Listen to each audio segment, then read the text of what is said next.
The Grand Chamber of the Galactic Council sat in the heart of Station Unity 7, a massive structure that floated between 3 stars. Inside, representatives from 12 different species gathered around a circular table made of crystal that glowed with soft blue light. The air hummed with translation devices that turned clicks, chirps, and rumbles into words everyone could understand. Zaxtrill adjusted his wings nervously as he stood before the council. He was young for a Valerian, barely 30 cycles old, with white fur that covered his moth-like body and large black eyes that reflected the chamber's light. In his hands he held a datapad that felt heavier than it should. "Honored council members," he began, his voice shaking slightly, "I have found something in the old archives. Something important." Chancellor Vorn, a massive reptilian creature with green scales and yellow eyes, leaned forward. "Speak quickly, young scholar. We have many matters to discuss today." Zaxtrill touched his datapad, and a hologram appeared above the table. It showed a bipedal creature standing upright with flat face, forward-facing eyes, and skin that had no fur or scales. The creature held a weapon of some kind. "This is a human," Zaxtrill said. "According to the ancient records, they fought alongside our ancestors 2,000 years ago. They helped defeat the Voidborn in the First War." Several council members made sounds of amusement. Councillor Threen, who looked like a floating jellyfish inside a containment suit, spoke up. "Young one, humans are myths. Stories we tell our children to make them brave. They never existed." "But I found physical evidence," Zaxtrill insisted. He touched the pad again, showing images of strange weapons, ships with designs unlike anything the council used, and recordings of battles. These were sealed in Vault 77 beneath the oldest part of the station.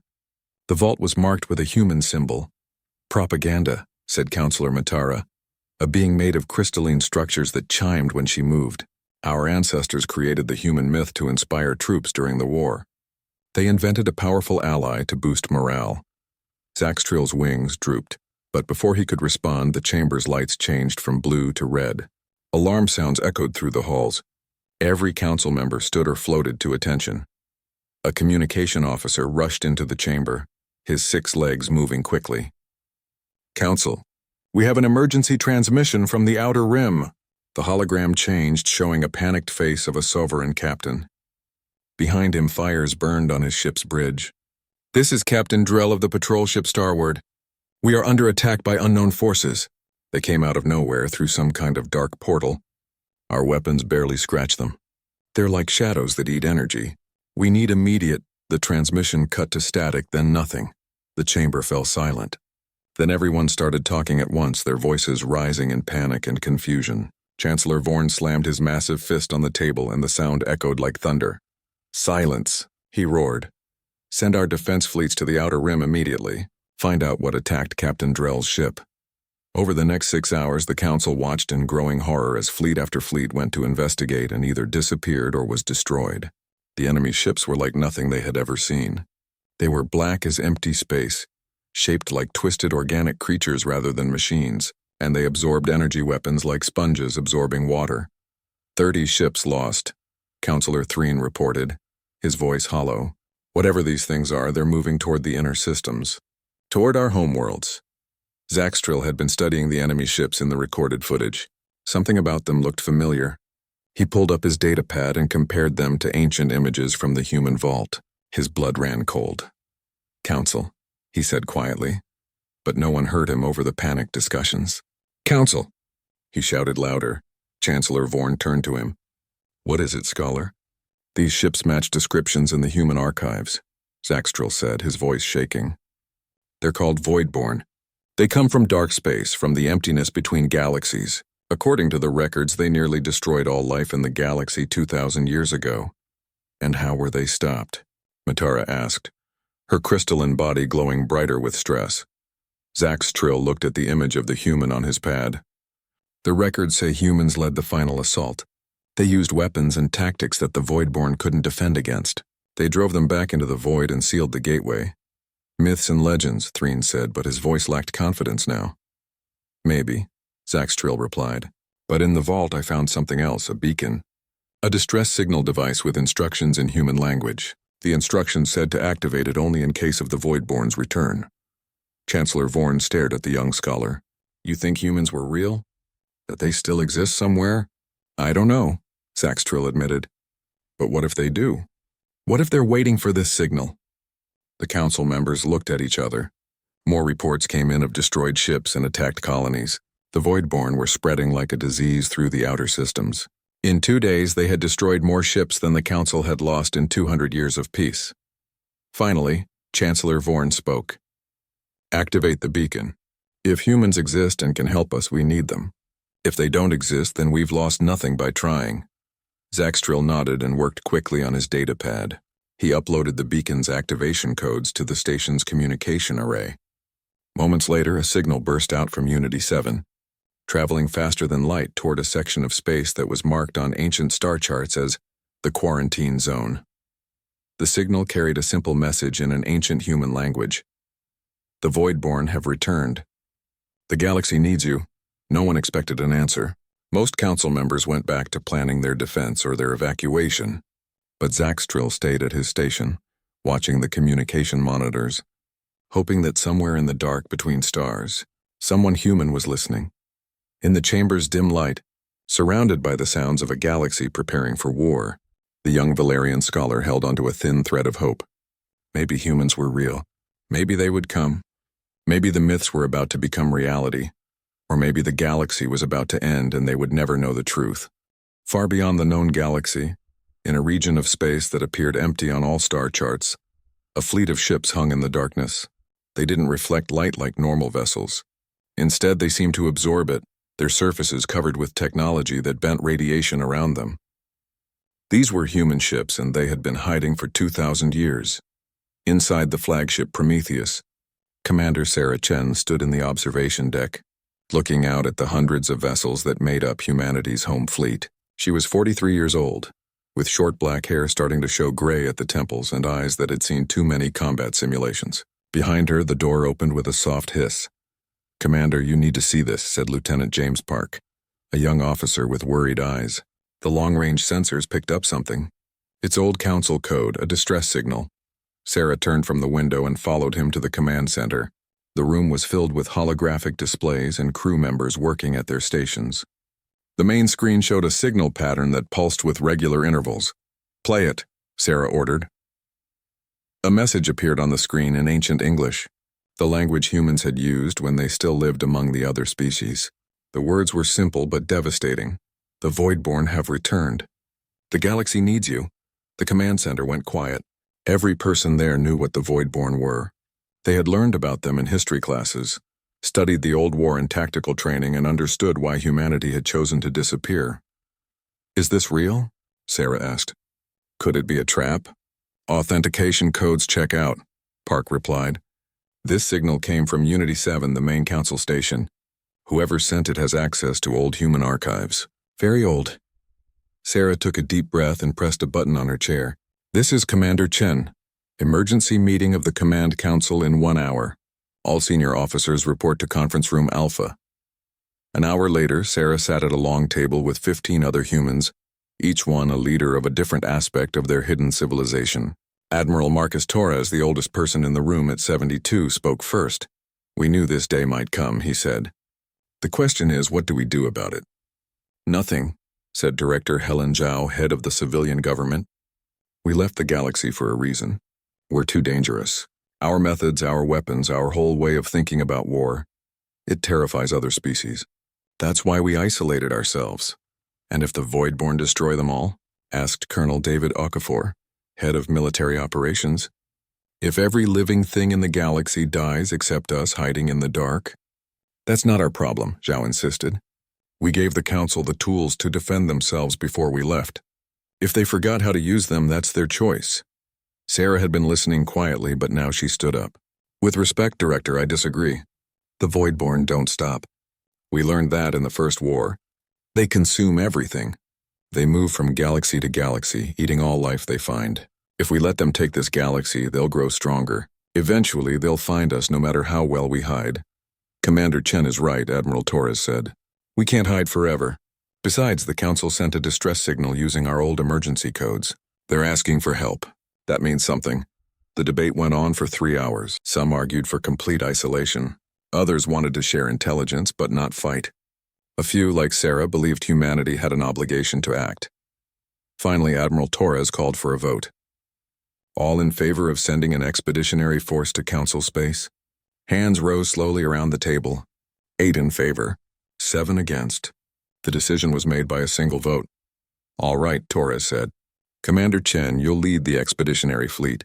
Take the Prometheus and whatever ships volunteer to go with you. But remember, we're not trying to rejoin the galaxy.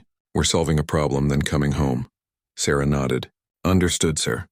I'll need 48 hours to prepare. 2 days later, 60 human ships gathered at the edge of the quarantine zone. They were sleek and deadly, covered in weapons that the Council had never seen. Some carried missiles that could crack planets. Others had energy weapons that could cut through shields like hot knives through butter. All of them had artificial intelligence systems that made their ships faster and smarter than any Council vessel. Sarah stood on the bridge of the Prometheus as the fleet prepared to jump to faster-than-light speed. Her crew worked efficiently around her, each person knowing their job perfectly. They had trained for this their whole lives, even though most thought they'd never actually face combat. All ships report ready, Park announced. Good, Sarah said. She opened a channel to the entire fleet. This is Commander Chen. In a few moments, we're going to leave the safety of our home and enter a galaxy that thinks we're myths. We're going to face an enemy that nearly wiped out all life 2,000 years ago. We're going to fight using methods that will probably scare our allies as much as our enemies. She paused, looking at the stars ahead. But we're doing this because it's right. Because if we don't, no one else can. Because we're human, and we don't abandon people who ask for help even if they forgot we existed. Sarah took a breath. Remember your training. Remember why we developed these weapons and these tactics. The Voidborn don't negotiate. They don't surrender. They only consume. So we're going to show them why humans are the one species they should have feared. She nodded to her helmsman. All ships engage faster-than-light drives. Destination Council space. Let's go remind the galaxy what humans can do. The 60 ships disappeared in flashes of light, leaving the quarantine zone empty and dark. They were heading toward a war that would test everything humanity had become in 2,000 years of isolation. Sarah watched the swirling colors of faster-than-light travel and thought about what waited for them. She thought about the Council species who had forgotten humans existed. She thought about the Voidborn and their hunger for destruction. And she thought about her crew, young men and women who had never seen real combat but were about to face the worst enemy the galaxy had ever known. ETA to Council space. 6 hours, Park reported. Good, Sarah replied. That gives us time to prepare. Let's make sure we're ready to show them that humans are very, very real. The ruins of Velum Station drifted in space like a broken toy. What had once been a thriving outpost with 10,000 inhabitants was now just twisted metal and frozen bodies floating in the void. The Voidborn had torn through it like wolves through sheep, leaving nothing alive. The Prometheus dropped out of faster-than-light travel at the edge of the debris field. Sarah Chen stood on her bridge, looking at the destruction on her screens. Her crew worked silently, scanning for survivors even though they all knew what they would find. Commander, Lieutenant Park said quietly, I'm picking up a faint emergency beacon.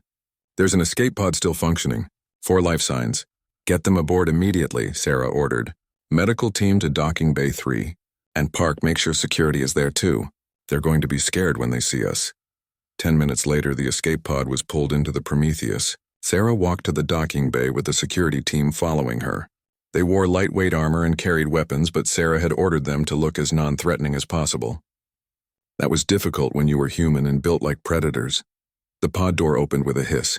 4 beings stumbled out, and Sarah recognized them from her history files. One was a Valerian, moth-like with white fur.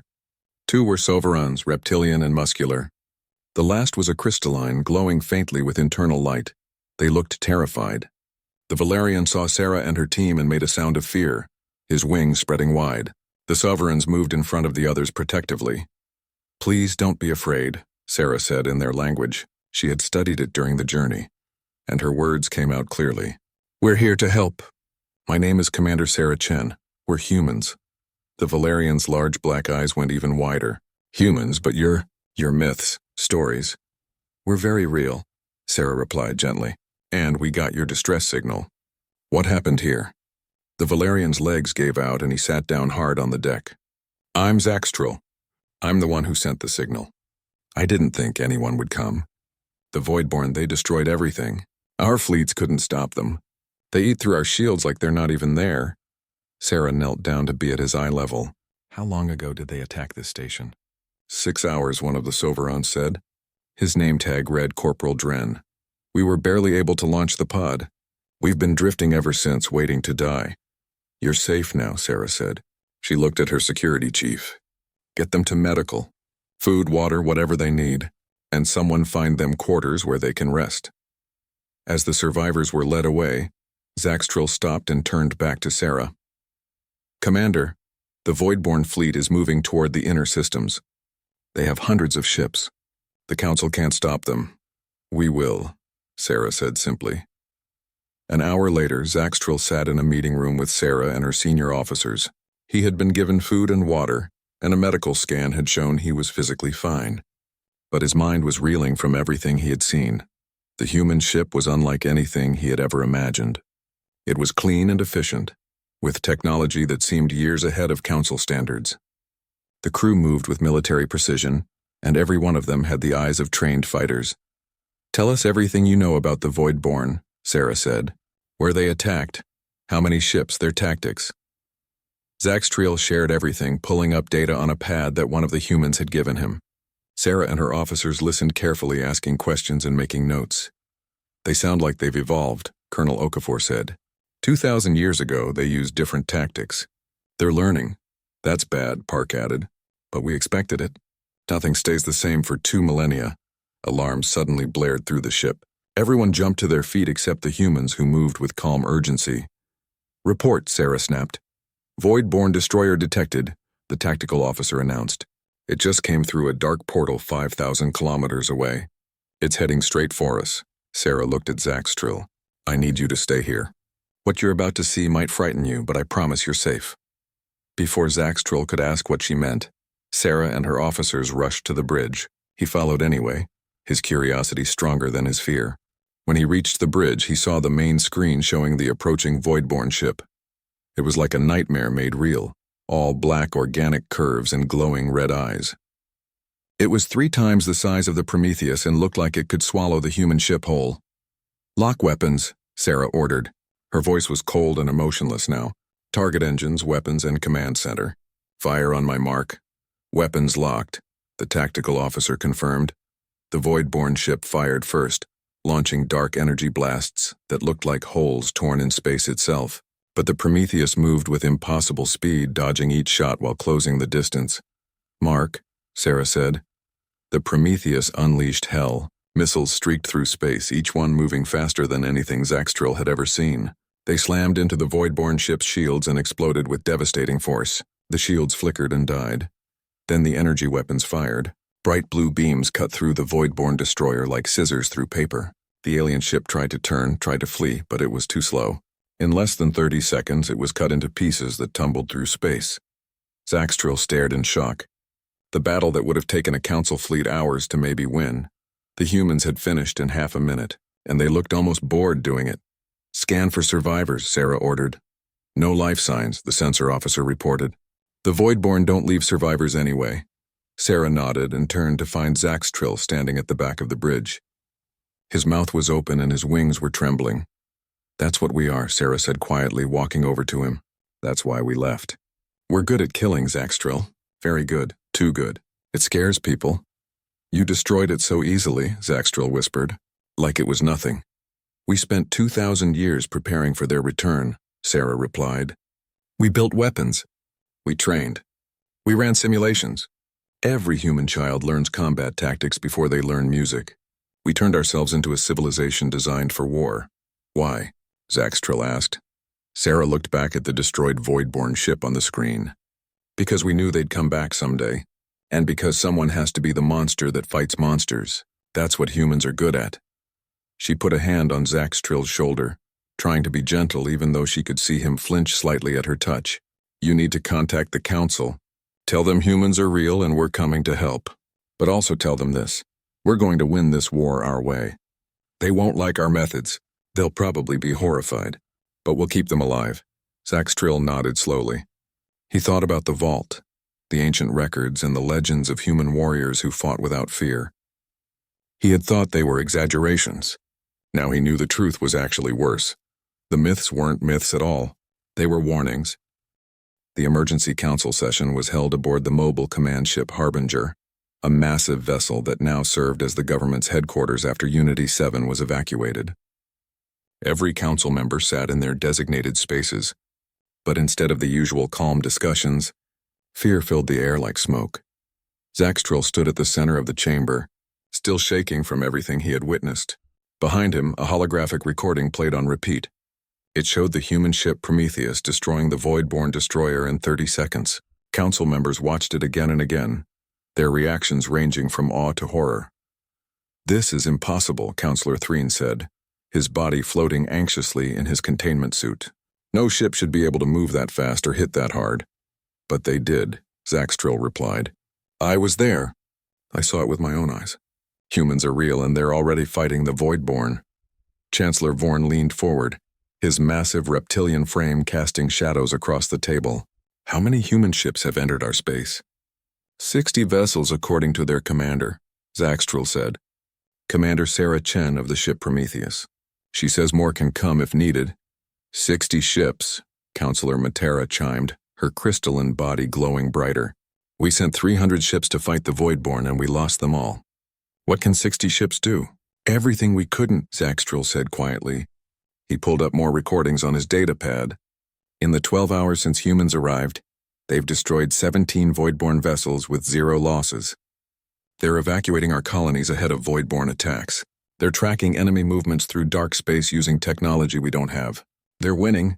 The chamber fell silent as the recordings played. Each one showed human ships engaging Voidborn forces with brutal efficiency. The humans used weapons that made council members uncomfortable, missiles that tracked targets through multiple dimensions, energy beams that seemed to ignore physics, tactics that showed no hesitation or mercy. "They fight like demons," said Counselor Vera, a spider-like being from the Arachnos species. "Look at this footage. They don't even try to capture Voidborn ships or take prisoners. They just destroy everything. The Voidborn don't surrender," Zaxtril explained, repeating what Commander Chen had told him. "They don't negotiate. They only consume. Humans learned that 2,000 years ago. That's why they fight this way." Chancellor Vorn stood up, his full height impressive even among the other large species. "The real question is this: are we trading one threat for another? Yes, humans are helping us against the Voidborn. But what happens after? Will they leave? Or will they decide the galaxy needs their protection permanently?" Commander Chen said they're here to solve a problem, then return to their isolation, Zaxtril offered. "And you believe her?" Threen asked. "You trust beings who build weapons like these?" He gestured at the hologram showing a human missile breaking a small moon in half during a weapons test. "I trust that they're here when no one else could help us," Zaxtril said firmly. "I trust that they answered our distress call when they could have stayed hidden. And I trust that without them we'll all be dead in a week." Before anyone could respond, the chamber's alert system activated. A communication officer rushed in, his face pale.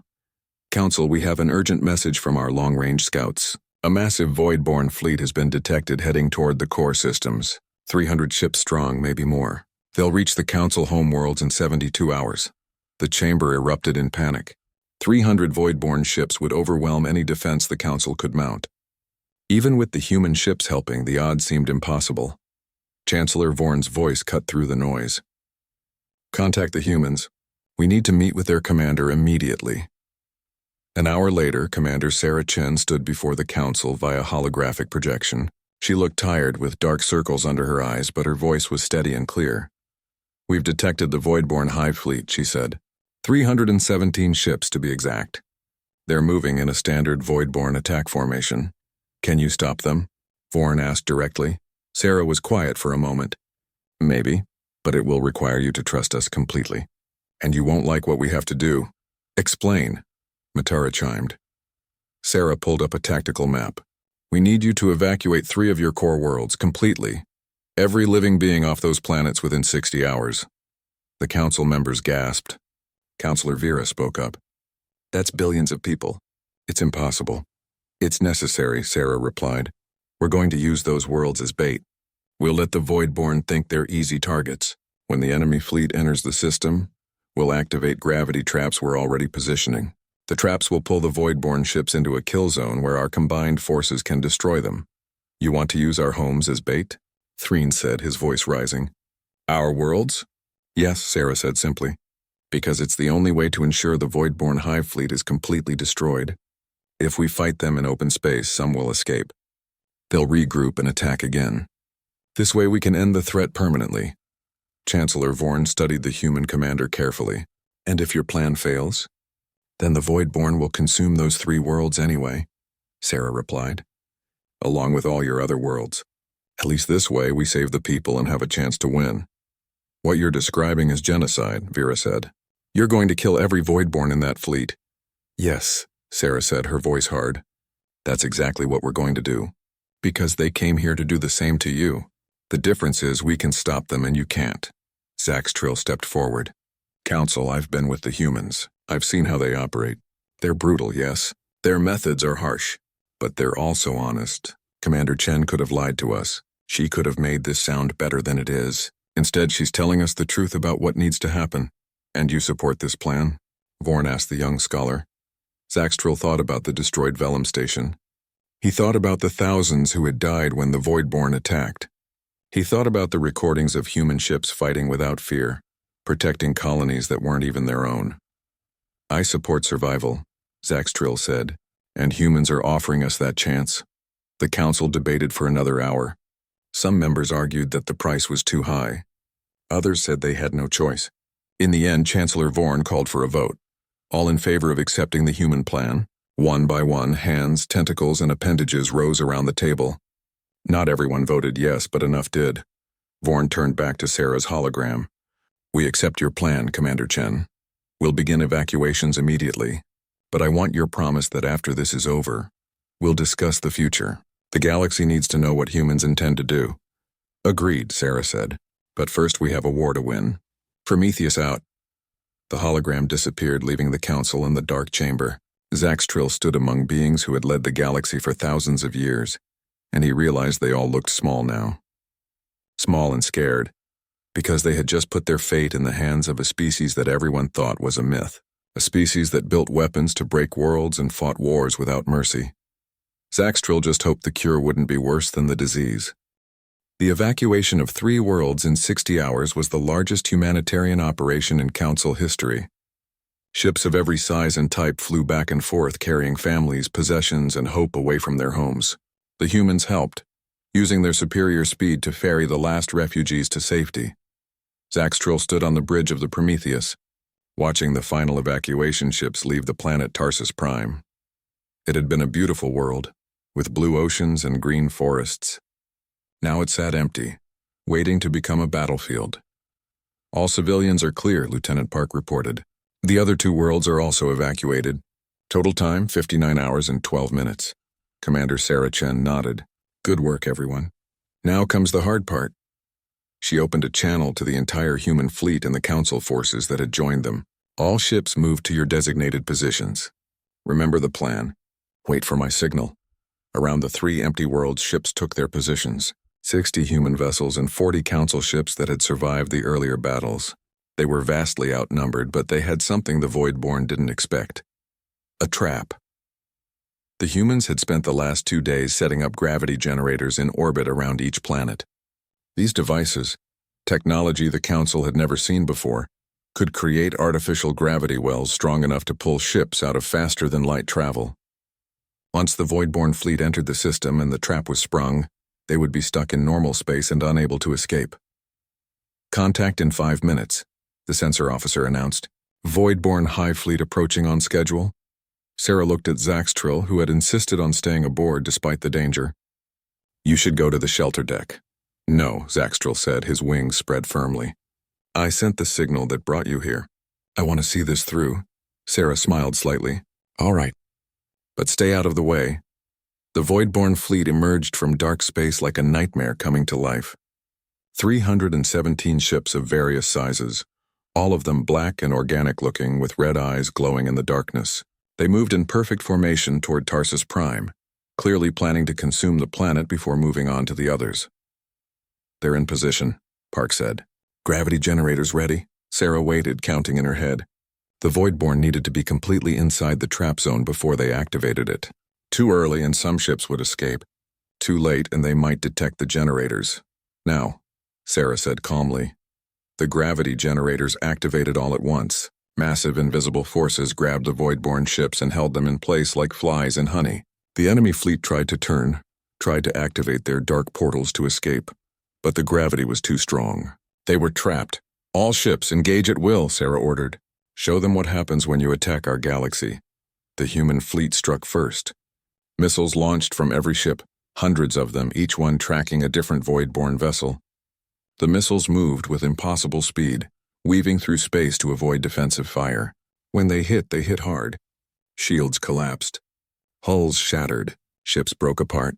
The Council forces attacked next, their energy weapons blazing. They had learned from the humans to focus fire and target weak points.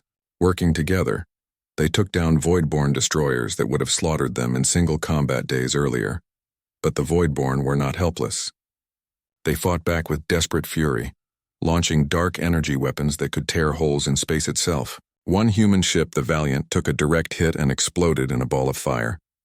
Another Council vessel was cut in half by a Voidborn beam weapon. On the bridge of the Prometheus, Zaxtril watched the battle unfold with horror and fascination.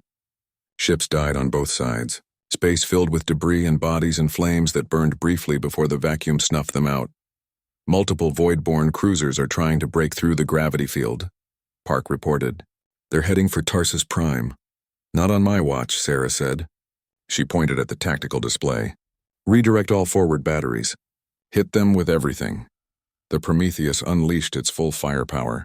Energy beams brighter than stars cut through space. Missiles flew in swarms. The Voidborn cruisers were overwhelmed and destroyed before they could reach the planet. The battle raged for 3 hours. The human ships moved like dancers, never staying still, always firing, always coordinating with each other through their advanced AI systems.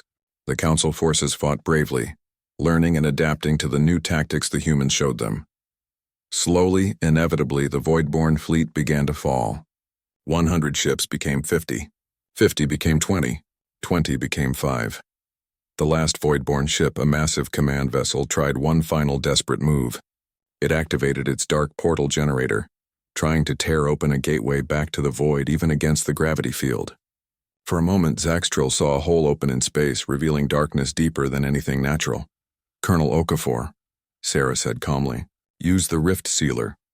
Yes, Commander. From the human carrier ship Destiny, a massive device launched toward the portal. It was a weapon the humans had developed specifically for this moment, based on technology from the first Voidborn War. When it reached the portal, it exploded with energy that seemed to burn the darkness itself. The portal collapsed. The rift sealed, and with it, the last connection between the Voidborn and their home in the deep void was cut off. Fire all weapons, Sarah ordered. End this. Every remaining human and Council ship fired at once. The last Voidborn command vessel was hit by enough firepower to destroy a small moon. It broke apart, its pieces spinning away into space, lifeless and defeated. Sensors show no remaining Voidborn vessels, Park reported. All enemy ships destroyed. The rift is permanently sealed. A cheer went up through the Prometheus, echoed across every ship in the combined fleet. They had won. The Voidborn hive fleet was gone, and the gateway to the void was closed forever. But the victory had cost them. 24 human ships were destroyed, thousands of lives lost. The Council forces lost 15 more vessels. The space around the 3 planets was filled with wreckage from both sides.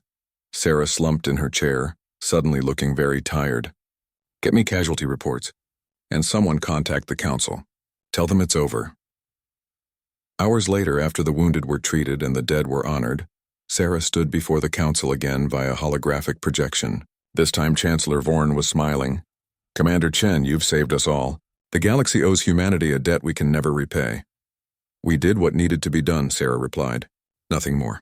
But now what? Counselor Matara asked. You said you would return to your isolation. Will you keep that promise? Sarah was quiet for a long moment. She looked tired and sad. My orders are to return home once the threat is eliminated. We're not supposed to rejoin the galaxy. We're too dangerous. You've seen what we can do. We've also seen that you choose to use that power to protect, not conquer. Zaxtril said, stepping forward to stand beside Vorn. You could have taken control of the council. You could have demanded anything. Instead, you fought for us and asked for nothing. Because that's not who we are, Sarah said. Then stay, Zaxtril said urgently. Not as conquerors, as teachers. Help us become better. Help us learn to defend ourselves. You said you left because you were too dangerous. But maybe you left because we weren't ready to understand you. Maybe we are now. Sarah looked at the young Valerian scholar who had found her people in ancient archives and believed in myths when no one else did. I can't make that decision alone. I'll have to ask my people. Then ask them, Chancellor Vorn said, and know that whatever they decide, the council will honor it. If humans want to remain hidden, we'll respect that. If they want to stay and help build a better galaxy, we'll welcome them. The choice is yours, the hologram flickered off. Sarah stood alone on her bridge, surrounded by her tired crew. Lieutenant Park approached her carefully. What are you going to tell command? He asked. Sarah looked out at the stars, at the wrecked ships floating in space, at the 3 empty worlds they had used as bait. She thought about 2,000 years of isolation. She thought about a galaxy that had forgotten them. And she thought about a young scholar who had remembered. I'm going to tell them the truth, Sarah said finally. The galaxy doesn't need us to be warriors. They have warriors. They don't need us to be their saviors. They can save themselves. What they need is partners, friends, people who remember what they've forgotten and can teach them what we've learned. She smiled slightly.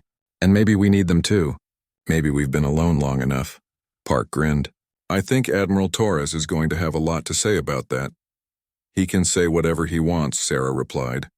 I'm recommending we stay, not as conquerors or protectors, just as neighbors. It's time humans came home. Far away in the quarantine zone, the rest of humanity would hear her recommendation and make their choice. But on the Prometheus, surrounded by council ships and the ruins of defeated enemies, Sarah Chen felt something she hadn't felt in years.